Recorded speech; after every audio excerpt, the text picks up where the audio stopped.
안녕하세요. 럭스 부동산의 김 사장입니다.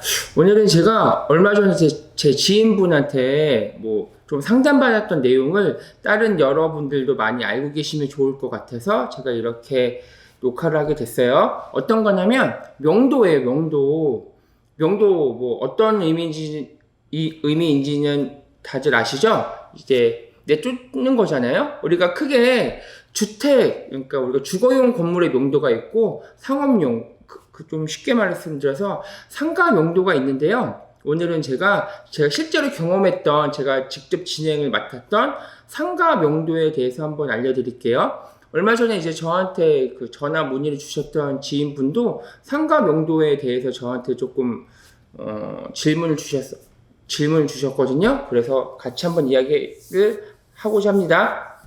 우선 우리 상가임대차 보호법에는요, 명도 소송에 대한 해당 절차가 절차는 아니고요, 이게 요건 같은 게 구비가 되어 있는데 어떤 거냐면, 제가 지금 법문구를 보면서 얘기하는 게 아니어서 제가 문구 하나하나까지는 잘 모르겠지만요, 이거예요. 임차인이 우리가 월세잖아요. 월 차임에 3기에 해당하는 금액을 연체했을 때는 우리가 이제 명도소송의 요건이 된다고 나와 있거든요.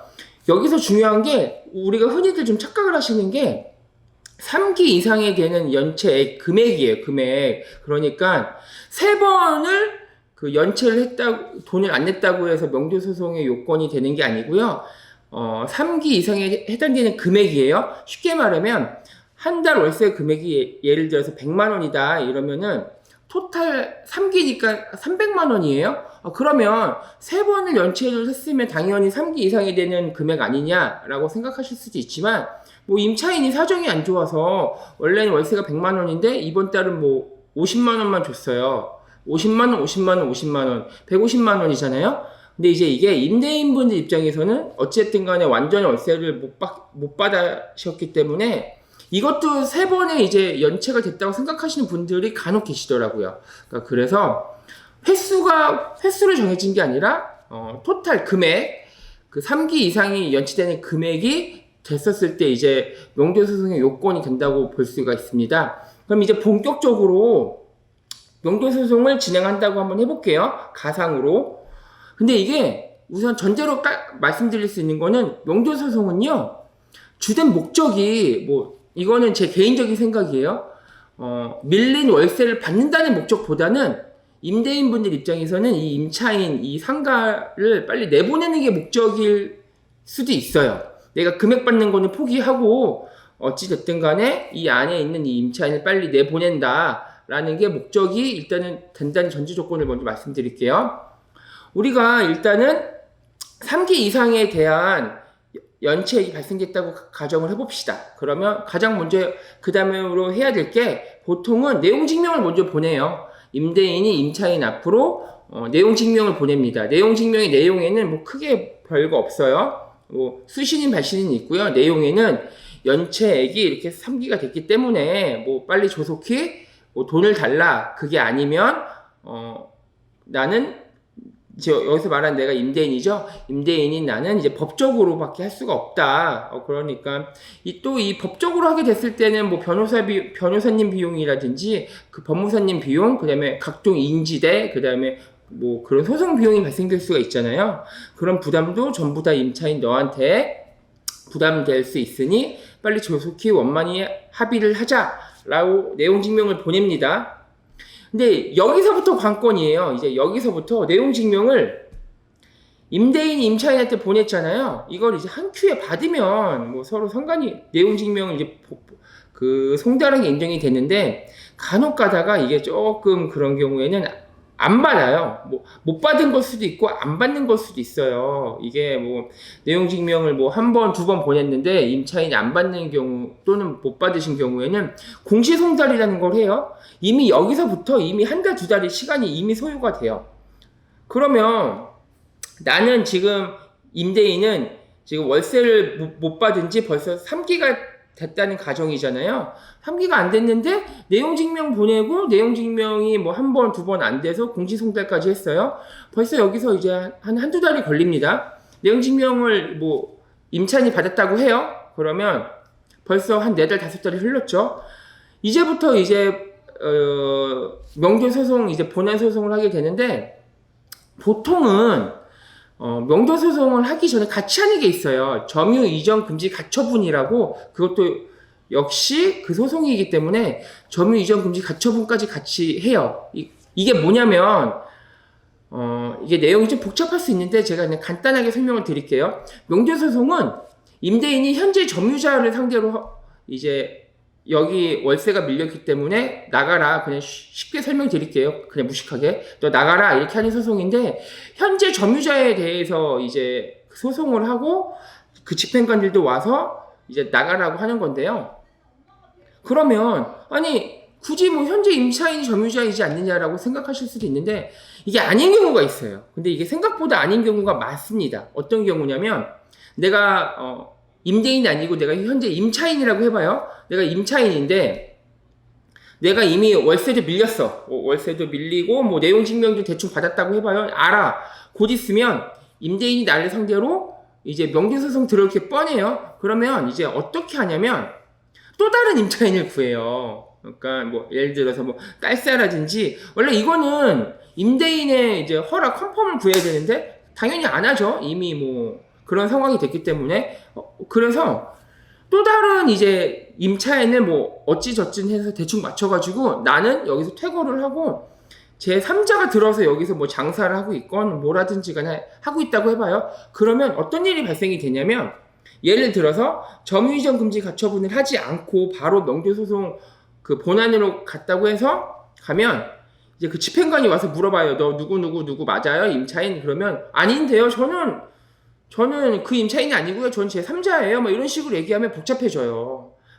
그러면 이제 또 다른 시간이 뭐 엄청 걸리겠죠? 그래서 이제 그거를 방지하고자, 이건 이제 점유이전 금지 가처분이잖아요. 가처분. 그래서 좀 빠르게 할 수가 있어요. 그래서 이제 명도소송을 하기 전에, 보통은 명도소송 할 때 점유이전 금지 가처분도 먼저 합니다. 점유이전 금지 가처분을 하게 되면 이제 이거조차도 이제 절차가 좀 까다롭고 복잡합니다. 뭐냐면 명도소송을 할 때 우리가 내용 증명 보낸 것도 같이 그 서류를 갖고 있어야 되고요. 그 다음에 월세도 내가 3기 이상이 연체가 됐다고 임차인이 나한테 3기 이상 안 줬다는 거를 이제 증빙을 해야 되잖아요. 그래서 은행에 가서 이제 그동안의 계좌 내역들, 임차인과 나와의 거래 내역들을 다 뽑아요. 다 출력해서 그것도 같이 다 제출을 하고요. 그리고 나서 이제 점유이전 금지 가처분을 하면, 점유이전 금지 가처분을 할 때 공탁금을 받아요. 왜 공탁금을 받냐면, 이건 말 그대로 임대인의 일방적인 주장으로 이제 점유이전 금지 가처분하는 거잖아요. 가처분. 그래서 혹시 내용 사실관계가 좀 다를 수도 있는데, 일단은 먼저 참고로 점유이전 금지 가처분 이것도요, 우리 그 판사님이 해주시는 거예요. 그래서 일단은 임차인의 말을 듣기 전에 임대인이 너가 좀 급박한 사정으로 인해서 이게 시간이 지체하게 됐을 시에는 조금 금전적인 피해가 있을 수 있으니 먼저 가처분을 해줄게. 대신 너의 말을 듣고 하니까 혹시 너의 주장이 다를 수도 있어서 임차인이 피해를 볼 수도 있잖아요. 그러면 그런 걸 예방하고자 공탁금을 받아요. 근데 이 공탁금도 제가 전에 했었을 때는 그 건물의 가액이 뭐 분양가나 뭐 그런 그 공시가격 이런 게 한 7억 정도 됐었는데 우리가 3천만 원 정도가 나왔거든요. 물론 이 3천만 원이 전액 현금으로 했었던 건 아니었고요. 1,500만 원이 이제 서울 보증보험, 그 보증보험 증권으로 가름을 했고요. 나머지 1,500만 원은 진짜 현금으로 냈습니다. 그 법원에. 일단 이것부터가 짜증나요. 일단은 아니 내가 돈을 못 받았는데, 돈을 못 받아서 내가 한 것도 짜증나 죽겠는데 점유이전을 내 동의 없이 현재 임차인이 할까봐 점유이전 금지 가처분을 했는데 나한테 공탁금도 걸라고 해요.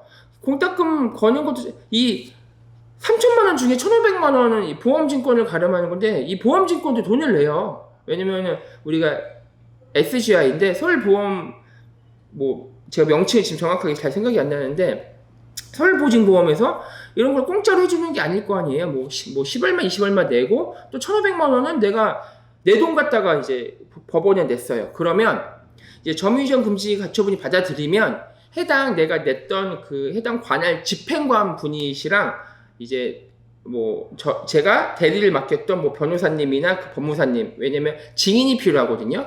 그런 분들이랑 같이 갑니다.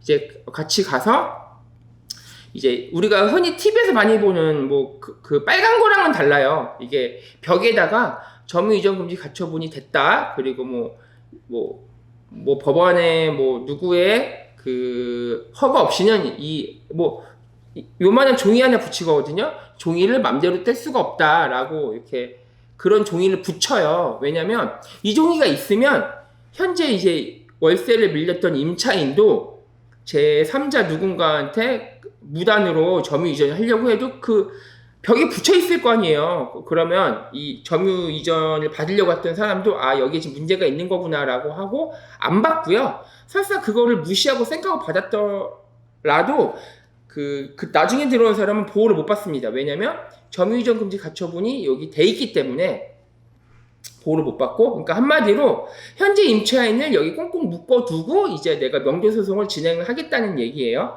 그러면 제가 방금 조금 이거는 뭐 별로 중요한 건 아닌 것 같은데 어쨌든 안으로 들어와야 되잖아요. 안으로 들어오는데 문이 열려 있으면 그 증인분들이나 그 집행관님 분들이 그냥 쉽게 들어와서 이제 얘기를 해요. 뭐 당신 누구 맞습니까? 그러면 뭐 점유이전 금지 가처분 집행하겠습니다라고 고지를 한 다음에 벽 쪽에다 붙이는데 문이 잠겨 있으면 이제 열쇠 수리공을 부릅니다. 그러면 그 문을 따요.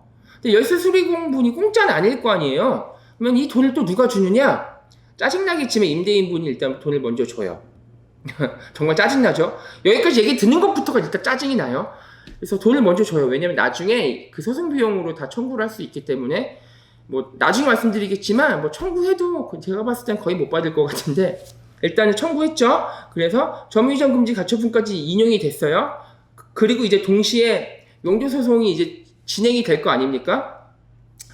명도소송이 임대인이 내 이 상가, 이 소중한 상가 한 건이겠지만 이 해당 그 관할 법원은 이런 게 무지 많을 거 아니에요. 그래서 바로 안 돼요. 기일 잡는 거, 우리가 그 재판 기일 잡는 것도 시간이 엄청 오래 걸리고요.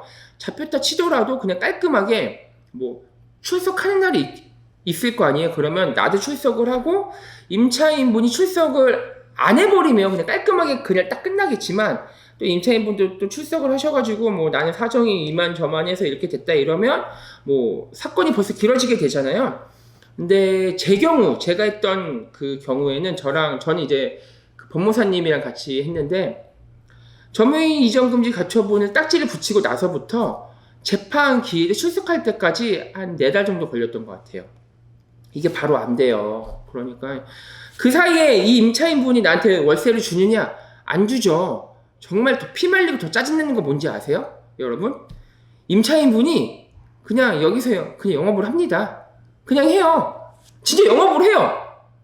그러니까 환장을 노리시죠, 임대인분은. 왜냐면 내 피 같은 돈으로 여기다가 이제 내가 이 건물을 샀을 때 나는 은행에다 이자도 이제 내야 될 거 아니야, 매달. 근데 이 임차인은 나한테 월세도 안 주지만 내가 소송 건 것도 짜증나지만 버젓이 또 이렇게 그 영업을 하니까 얼마나 짜증나겠어요, 이 임대인분이.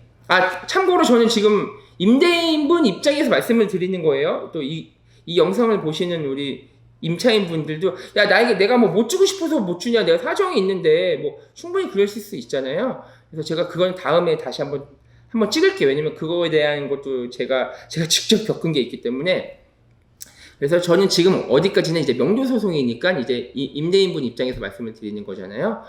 그리고 나서 이제 기일에 모여서 됐고 확정 판결을 이제 그것도 이제 시간이 또 걸려요. 한두 달. 제가 봤을 땐 좀 더 걸릴 수도 있는데 확정 판결을 받으면 우리가 A4 용지 이만한 거에 이제 확정 판결문이라고 해서 이렇게 다 줘요. 우리가 임대인인 저도 받고요. 그다음에 왜냐면 저하고 임차인은 서로 당사자니까 이제 그걸 받는데 거기 보면은 처음에 주문 이렇게 돼 있어서 이만 저만 해가지고 명도소송을 됐다. 그리고 나서 거기에 써 있어요. 뭐 소송 관련된 비용은 뭐 예를 들어서 이 명칭이 맞는지 모르겠는데 제가 원고고 만약에 이 사람이 피고라고 하면 이제 피고가 다 부담을 한다 이런 식으로 다 써 있습니다. 그러면 이제 임대인 분들이 이제 착각을 해요. 아, 내가 이걸 받았으니까 이제 바로 내가 이거를 들고 임차인한테 가면 야, 나 이거 확정 판결문 받았으니까 너 나가! 라고 하면은 이제 임차인 분이 아, 나가겠구나 라고 생각을 하시겠지만 안 나갑니다. 안 나가요. 안 나가요. 이제 여기서 이제 또 멘붕이 와요. 왜냐면 확정 판결은 말 그대로 확정 판결이고 이제 이 확정 판결문 그러니까 예를 들어서 우리가 싸울 때 이거는 이제 아이템이에요. 아이템. 무적 아이템. 무적까지는 모르겠는데 대단히 중요한 아이템이 하나 생긴 거고 이제 이 아이템을 가지고 싸움을 하는 거예요. 우리가 이 확정 판결문이 있으니까 좀 나가주세요 라고 얘기를 하면 나가시는 분들도 계시겠지만 안 나가시면 이제 그 집행관이 와요. 우리 그 집행관님이 우리 아까 말씀드렸죠. 점유이전 금지 가처분 할 때도 제가 하는 게 아니고 대한민국은 법치주의 국가잖아요. 그래서 개인들끼리 해결하면은 안 돼요. 그 불법입니다. 그래서 항상 법의 힘을 받아서 이제 하는 거기 때문에 우리가 확정 판결을 받아도 이제 그 집행관분님이 오셔가지고 이제 얘기를 하세요. 뭐 이렇게 확정 판결이 나왔으니까 뭐 나가주세요라고 처음에 왔다고 한번 해봐요. 처음에 왔는데 해도 안 나가시면 우리가 TV에서 보죠. 막, 뭐, 물건 다 막 끄집어내고, 요즘에도 그런 게 있나요?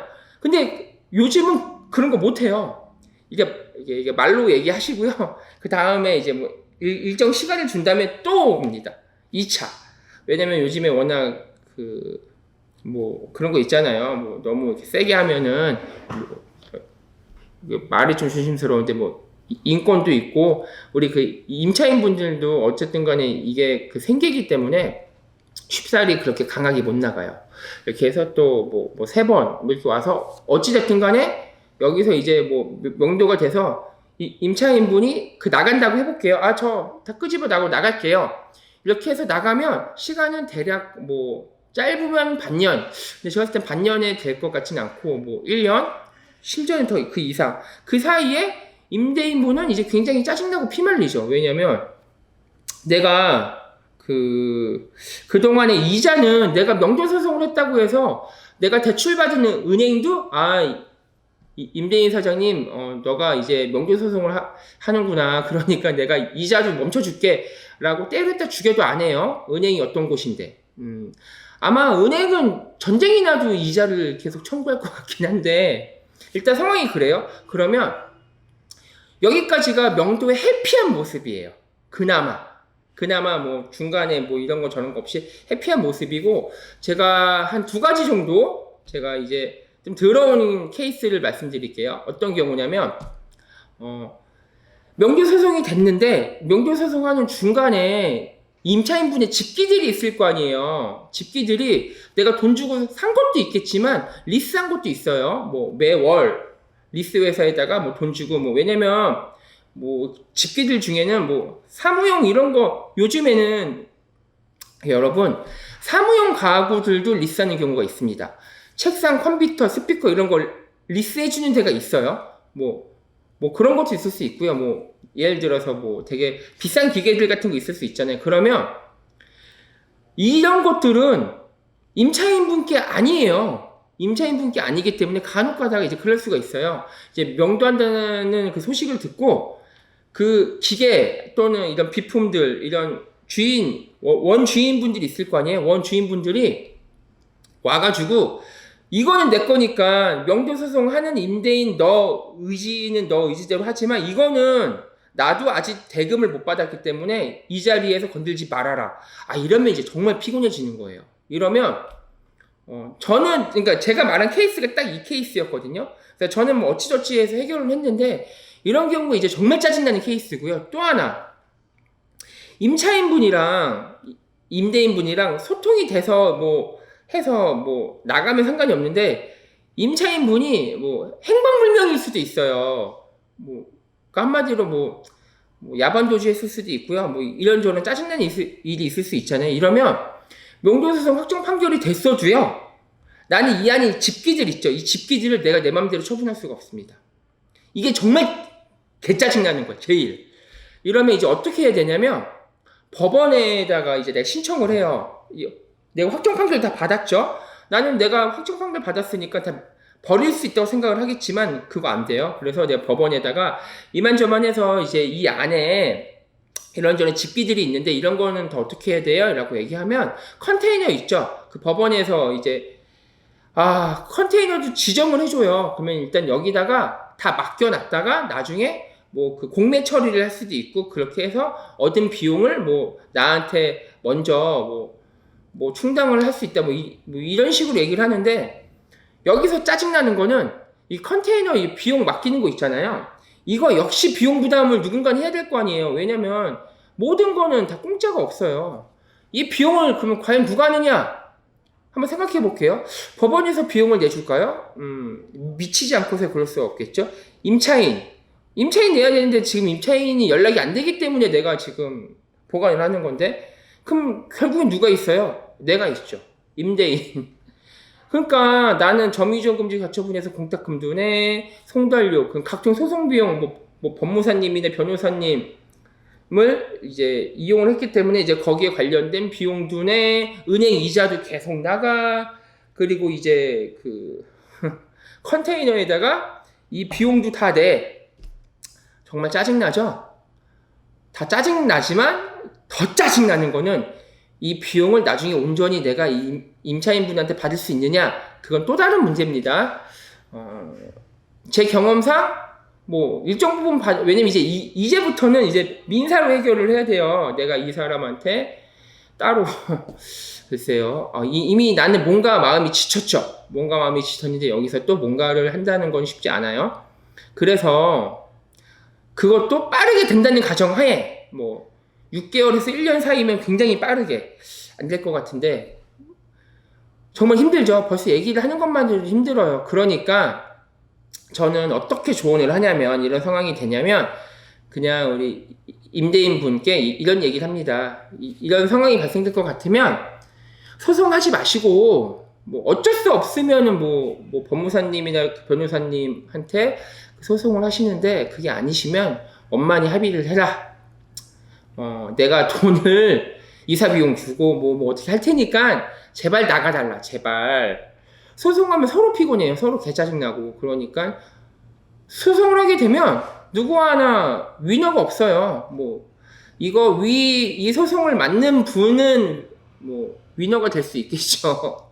근데 당사자들은 다 피봐요. 그러니까 서로 거기까지 가지 마시고 서로 그냥 원만하게 뭐 좀 합의를 보는 게 맞지 않나 라고 저는 조언을 드렸습니다. 제 지인분한테 얼마 전에.